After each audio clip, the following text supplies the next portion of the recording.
ጾመ ሐዋርያት በወርሃ ሰኔ ስለሚጾም በምዕመናን ዘንድ የሰኔ ጾም በመባል ይታወቃል። ከሰባቱ የአዋጅ ጾማትም አንዱ ነው።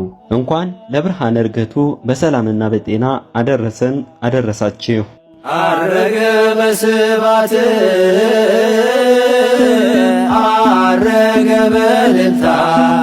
የሐዋርያትን አስተምሮ የምትከተለው ቅድስት ቤተ ክርስቲያን ሁሉ በሥርዓት እንዲሆን ስለሚገባ ለጾምም ሥርዓትን ሰርታለች። በዚህ መሠረት 7 የአዋጅ ጾማትን አውጃለች። ከነዚህም መካከል ጾመ ሐዋርያት የሐዋርያት ጾም ወይንም በተለምዶ የሰኔ ጾም አንዱ ነው። ይህ ጾም ቅዱሳን ሐዋርያት የሥራቸው መጀመሪያ አድርገው ስለጾሙት አስቀድሞ የጴንጤቆስቴ ጾም ወይንም የደቀ መዛሙርት ጾም ይባል ነበር። ከኒቅያ ጉባኤ በኋላ እስከ ዛሬ የምንጠቀምበትን የሐዋርያት ጾም የሚለውን ስያሜ አግኝቷል።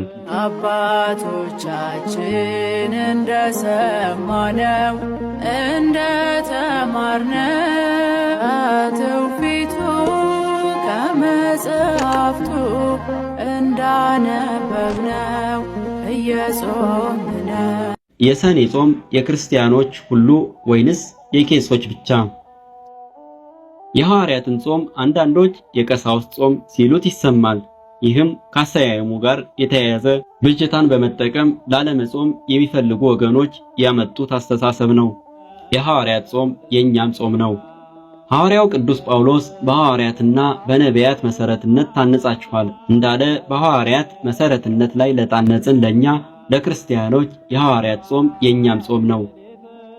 በመሆኑም የ2017 ዓመተ ምህረት ጾመ ሐዋርያት ወይንም የሰኔ ጾም ሰኔ 2 ቀን 2017 ሰኞ ይገባል።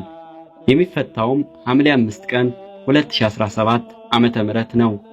የእግዚአብሔር ቸርነት፣ የእመቤታችን አማላጅነት፣ የቅዱሳን ሐዋርያት ጸሎት ይርዳን። አሜን።